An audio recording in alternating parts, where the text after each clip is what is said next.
information, and I don't understand it, frankly. It was an interesting week. Most people haven't seen a filibuster like this before, and it was interesting to watch and interesting to see how it was covered. I'll have more with our panel this weekend on Fox News Watch. It runs 2:30 Eastern tomorrow, right here on Fox News. Well, in other news, crime fighting is going high-tech in a new way. A website called CrooksTube is launching, showing some real crime scene video. It allows ordinary citizens to send tips directly to police, and hopefully some of this will lead to an arrest. Phil Keating joins us live from our Miami bureau with more on this. Hi, Phil. Hi, Jenna. Every week, tips are coming in thanks to CrooksTube users. Think of this as Neighborhood Watch, but on the internet. Now, by daytime, chiropractor Brett Goldstein, he's cracking the kinks out of stiff necks, but by night, he's at home on his computer helping to crack unsolved crimes. He created CrooksTube.com after a break-in happened across the street from his parents' house, which none of them learned about for days. So now every night, he uploads unsolved crime videos sent out by the cops across the country.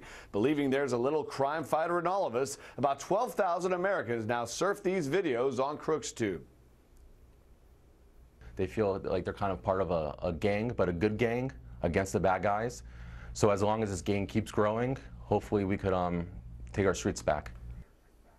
If a user recognizes a suspect, they can type in a tip right there on the website, and it goes straight to the cops on the case. Nothing but positive feedback from police. After all, every criminal has people out there who know him or her. So the more eyes out there looking at these videos, potentially recognizing the suspect, well, that only advances an unsolved case. Plus, the website is free for all of the amateur detectives among us.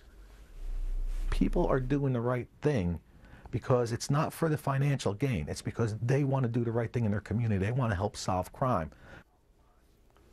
Tipsters also do remain anonymous. However, if there is a reward in one of these unsolved cases that a CrooksTube user helps solve, they then are entitled to that extra cash. Jenna? Interesting story, Phil. Thank you. Well, in California, folks are asking, where is the money?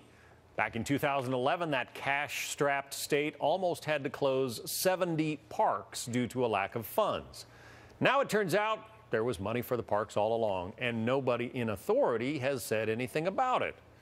Claudia Cowan's on the case. She's live in San Francisco. Claudia. John, the State Parks Department here in California is in damage control mode after becoming a symbol of government incompetence. For more than 13 years, tens of millions of tax dollars sat unused in hidden rainy day accounts, even as the state was moving to close 70 parks and volunteers were desperately scraping together donations to keep them open. At first, it was thought to be an embarrassing accounting mistake. But according to an investigation by the Attorney General's office, parks officials deliberately kept those funds secret. To critics, it says as much about bad management as about the mindset in Sacramento. Someone is working within a department and an agency, it almost becomes their own, and they think of it as their own, and they get very protective of it. And that culture that they have then determines their behavior, and it obviously, in this case, it was the wrong behavior. Well, thanks to a new state law, the secret stash, which hovers around $54 million, will go back to the parks. And most donors, while outraged, are not clamoring to get their donations back. Still, park officials know they need an image reboot, and fast.